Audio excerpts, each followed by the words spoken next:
Hello viewers, আমি Faisal Ahmed cyber security and ethical হ্যাকিংয়ের পক্ষ থেকে আপনাদের স্বাগতম। তো আজকের ভিডিওতে আমরা মূলত আমাদের যে ESP32 ওয়্যারলেস সিগন্যাল অ্যানালাইসিস যে গ্যাজেটটি আছে এটির কিছু আপগ্রেড আপনাদের সাথে শেয়ার করব। তো চলুন শুরু করা যাক।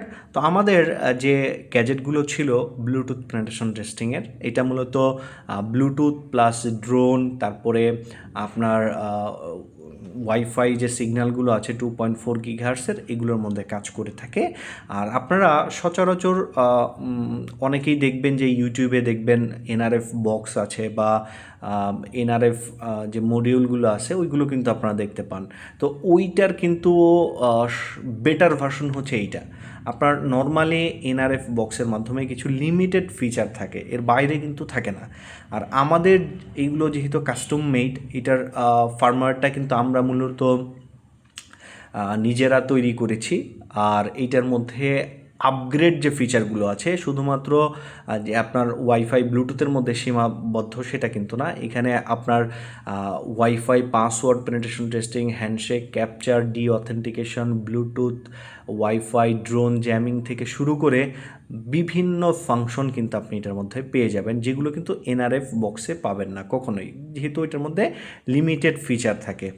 আর আমাদের এই ESP32 ওয়্যারলেস সিগন্যাল অ্যানালাইসিস যে গ্যাজেটটি ছিল, এটা কিন্তু আগে এরকম 3D কেস ছিল না। আগে কিন্তু আপনার নর্মাল যে বোর্ডটা আছে ESP, ওইটার মধ্যে আমরা গ্লুগান দিয়ে অ্যাটাচ করে দিতাম। তো এখন কিন্তু আপনার এরকম 3D কেস সহ আসছে। আপনারা চাইলে এরকম 3D কেস সহ নিতে পারবেন। আবার যদি কারো বাজেট কম থাকে, আপনারা যদি 3D কেস ছাড়া নিতে চান, সেটাও কিন্তু আপনি আমাদের ওয়েবসাইট থেকে নিতে পারবেন। আর এইটার মধ্যে ব্যাটারি দেয়া আছে, এটা 1000 mAh ব্যাটারি থাকবে। আর এইটা হচ্ছে আমাদের রেগুলার ভার্সন, যেটা আপনি আমাদের ওয়েবসাইটে পেয়ে যাবেন। আর যারা স্পেশাল কাস্টমার আছেন, যারা চান যে ডিভাইসগুলোকে কিছু আপগ্রেড করে নেওয়ার জন্য, তারা কিন্তু আমাদের এই ডিভাইসটি কিন্তু অর্ডার দেওয়ার আগে আমাদের হোয়াটসঅ্যাপ যে নাম্বারটা আছে ওয়েবসাইটে, এখানে যোগাযোগ করে বা সরাসরি কল দিয়ে কিন্তু আপনারা যদি চান যে এটার আপগ্রেড ভার্সনটা নেওয়ার জন্য বা আপগ্রেড করে নেওয়ার জন্য, সেটা কিন্তু নিতে পারবেন কাস্টমাইজ করে। যেমন আমাদের আপগ্রেড ভার্সনটা আমি দেখাই। এখানে দেখেন আমরা কত বড় এন্টিনা ব্যবহার করছি। এই এন্টিনাগুলো কিন্তু কাস্টমাইজ এন্টিনা, এগুলো কিন্তু নর্মালি আপনি অন্য কোথাও পাবেন না। আর এইগুলো কিন্তু NRF মডিউলের সাথে আসে না, এগুলো কিন্তু আমরা আলাদাভাবে কিনে এটার মধ্যে অ্যাড করেছি। তো এই এন্টিনাগুলো কিন্তু এক একটা হচ্ছে 5 dBi এন্টিনা। আর এইখানে 3টা এন্টিনা আর এইটার মধ্যে 2টা এন্টিনা। এইটার পার্থক্যটা হচ্ছে কি, আমরা এইখানে যে এখানে যে 2টা এন্টিনা আপনারা দেখতে পাচ্ছেন, এটা হচ্ছে NRF মডিউলের এন্টিনা। এই যে দেখেন এখানে 2টা NRF মডিউল থাকে, এই যে এরকম মডিউল। আর এই NRF মডিউলের সাথে কিন্তু আপনার এই ছোট এন্টিনাগুলো দেয়া থাকে, যেগুলো হচ্ছে 2 dBi এন্টিনা। তো এখানে 2টা এন্টিনা দেয়া থাকে। আর আমাদের যে ESP32 আছে, এইটার মধ্যে কিন্তু 2টা ভেরিয়েন্ট হয়। একটা হচ্ছে আপনার এন্টিনা সহ, আর একটা হচ্ছে এন্টিনা ছাড়া, যেটা এই যে এটা দেখতে পাচ্ছেন, যেটা হচ্ছে ডাবল এন্টিনার, এটা কিন্তু ESP32-র জন্য কিন্তু আলাদা কোনো ওয়াইফাই সিগন্যালের এন্টিনা থাকে না। এটার মধ্যে বিল্ট ইন যে ছোটো এন্টিনা থাকে, সেটাই কিন্তু থাকে। এই যে এরকম এন্টিনাগুলো থাকে এই পিছনেই, যেরকম যে পিসিভি এন্টিনাগুলো, এরকম পিসিভি এন্টিনা থাকে এটার ভিতরে, এরকম পিসিভি এন্টিনা থাকে। আর এইটার মধ্যে কি আলাদা এক্সটার্নাল, এটার মধ্যে যে ESP32টা আছে, এটার মধ্যে আলাদা পোর্ট আছে এক্সটার্নাল এন্টিনার জন্য। তো ওই ESP32-র জন্য আলাদা এই এন্টিনাটা ব্যবহার করা হয়েছে। আর এই দুইটা হচ্ছে এখানে যে NRF মডিউল ব্যবহার করা হয়েছে, ওই NRF মডিউলের এন্টিনা। এই যে দেখতে পাচ্ছেন এখানে যে 2টা মডিউল ইউজ করা হয়েছে NRF-এর, এই 2টা মডিউলই এখানে আছে। আর এখানে এন্টিনাগুলো শুধু আপগ্রেড করা হয়েছে। তো আপনারা চাইলে যাদের বাজেট কম, তারা এরকম রেগুলার ভার্সনটা নিতে পারেন। আর যাদের একটু বাজেট বেশি আছে, তারা কিন্তু এই ভার্সনটা নিতে পারেন এন্টিনাগুলো আপগ্রেড করে।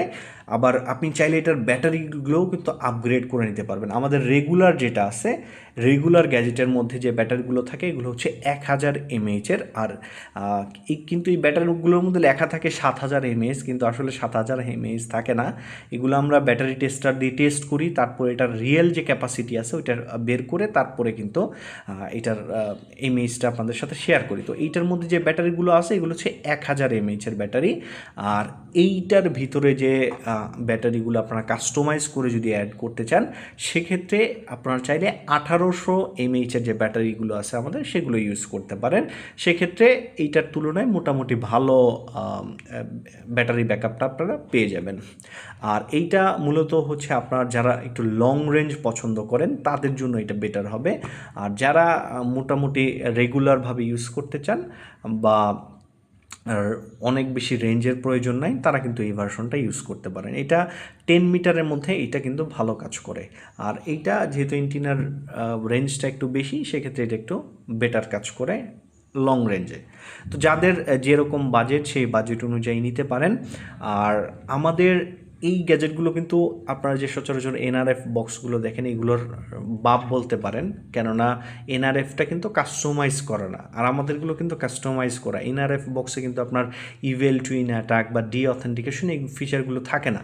আমাদের এইগুলোর মধ্যে কিন্তু আলাদাভাবে এইটা অ্যাড করা আছে। আপনারা এটার মধ্যে WPS ক্যাপচার করতে পারবেন। WPS-এর যে পাসওয়ার্ড আছে, পুশ বাটনের মধ্যে ক্যাপচার করতে পারবেন। তারপরে brute force attack, handshake capture, তারপরে এইটাকে চাইলে আপনারা ওয়াইফাই রেঞ্জ এক্সটেন্ডার হিসেবে ব্যবহার করতে পারবেন। আপনারা যদি চান যে আপনাদের এই গ্যাজেটের মাধ্যমে আশেপাশে যে ওয়াইফাইগুলো আছে, যেগুলো সিগন্যাল আপনার বাসায় কম পায়, কিন্তু আপনি চান যে সিগন্যাল বাড়ায়া ভালো স্পিডে ব্যবহার করতে চান, তারা কিন্তু এটার এক্সটেন্ডার ফাংশনটাও ব্যবহার করতে পারবেন। তো এই সিঙ্গেল গ্যাজেটের মধ্যে অনেক ফিচার পেয়ে যাবেন, যেটা মূলত আপনার এনআরএফ বক্সে থাকে না। আর একটা বিষয় হচ্ছে, আপনারা দেখেন, আপনারা কিন্তু অনেকেই আমাদের কাছে বলেন যে ভাই আপনারা ডিসপ্লে অ্যাড করেন না কেন। ভাই আসলে আমরা প্র্যাকটিক্যাল লাইফের কথা চিন্তা করি। আপনার যে ডিসপ্লেগুলো মার্কেটে সচরাচর পাওয়া যায়, এগুলো হচ্ছে আপনার 0.9 ইঞ্চি বা 1.2 ইঞ্চির যে ডিসপ্লেগুলো আছে, এরকম ছোট ওই ডিসপ্লেগুলো থাকে। কিন্তু ওইগুলোর একটা সমস্যা কি, ওইগুলো হচ্ছে আপনার ধরেন 2-1টা প্রোগ্রামের জন্য ঠিক আছে, যে আপনার ওয়াইফাই জ্যাম করবে বা ব্লুটুথ জ্যাম করবে, 2-3টা প্রোগ্রাম থাকে, ওইটার মধ্যে টিপে টিপে জাস্ট 2-3টা প্রোগ্রাম অ্যাক্টিভেট করা যায়। কিন্তু আমাদের গ্যাজেটগুলো কিন্তু 2-1টা প্রোগ্রামের ভিতরে সীমাবদ্ধ নয়। আমাদের এক একটা ডিভাইসের মধ্যে প্রায় অনেক ফাংশন দেওয়া থাকে। তো এই যে ছোট ডিসপ্লে, এই ডিসপ্লে দিয়ে কিন্তু ঠিকমতো চোখেও দেখা যায় না, আপনার কন্ট্রোল করতে প্রবলেম হয়। আর ডিসপ্লে ছোট যেহেতু, সেহেতু এটার মধ্যে অনেক ফাংশন ঢোকানোও যায় না। আর যেহেতু এটার মধ্যে একটা লিমিটেড মেমোরি থাকে, ওই মেমোরির ভিতরে কিন্তু আমাদের যে ফাংশনগুলো আছে, এই এত ফাংশনের কিন্তু আপনার ওই ইগুলো অ্যাড করাও যাবে না।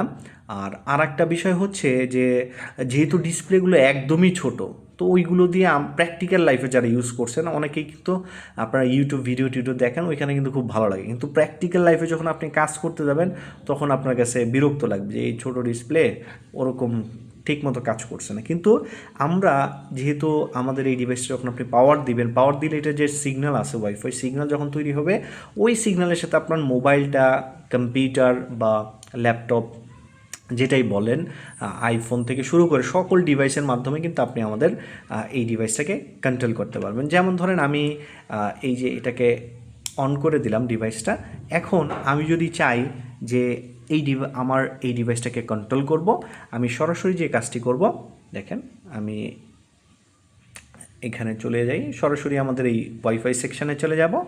ওয়াইফাই সেকশানে যাওয়ার পরে এটার সাথে কানেক্টেড হব। এই যে দেখেন, এইটার সিগন্যালের সাথে কানেক্টেড হলাম, এখানে ক্লিক করলাম, সরাসরি আমাদের কি করলো, আমাদের অ্যাডমিন প্যানেলে নিয়ে আসলো। দেখেন আমাদের অ্যাডমিন প্যানেলে নিয়ে আসলো।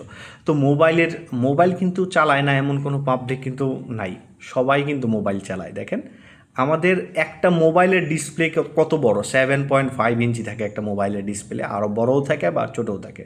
তো এই মোবাইলের ডিসপ্লের মাধ্যমে যদি আমরা সম্পূর্ণ কন্ট্রোল করতে পারি, কোনো অ্যাপস লাগে না, সরাসরি কন্ট্রোল করতে পারবেন। তো কেন হচ্ছে আমরা ওই ছোটো ডিসপ্লে দিব, আর ছোটো ডিসপ্লে দিলে ওইটার প্রাইস বাড়বে, আপনাদের অনেকের সামর্থ্যের বাইরে চলে যাবে। এর জন্য মূলত আমরা ওই ডিসপ্লেগুলো ইউজ করি না, ওইগুলো একটা ইউজলেস ডিসপ্লে। তো দেখেন আমাদের এটার মধ্যে কত ফাংশন আপনারা পেয়ে যাচ্ছেন, অনেক কাস্টমাইজ ফাংশন পেয়ে যাচ্ছেন, যেগুলো কিন্তু আপনার অন্য কোনো ডিভাইসে পেয়ে যাচ্ছেন। আর আমাদের গ্যাজেটের সর্বোচ্চ যেটা আমরা দিতে পারি, সেটাই কিন্তু আমরা দিয়ে থাকি। আর একটা বিষয় হচ্ছে, আমাদের প্রত্যেকটা গ্যাজেট কীভাবে কিন্তু ইউজ করতে হয়, এইটার টিউটোরিয়ালগুলো কিন্তু আমরা শেয়ার করে থাকি, আপনারা টিউটোরিয়ালগুলো কিন্তু দেখতে পারেন। আর এইখানে এটার চার্জিং পোর্ট থাকবে, আপনারা টাইপ সি পোর্ট দিয়ে এটাকে চার্জ করে ইউজ করতে পারবেন। তো যারা নিতে চাচ্ছেন রেগুলারটা নিলে সরাসরি ওয়েবসাইট থেকে এরকম অর্ডার দিতে পারবেন, আর যদি কাস্টমাইজ করে নেন সেক্ষেত্রে আমাদের সাথে কন্ট্যাক্ট করে নিতে পারেন। আপনারা এরকম বড় বড় এন্টিনা দিয়ে অ্যাড করে নিতে পারেন আপনাদের বাজেটের অনুযায়ী। তো যারা নিতে ইচ্ছুক আমাদের সাথে যোগাযোগ করতে পারেন। তো আজকে এ পর্যন্তই, ধন্যবাদ সবাইকে।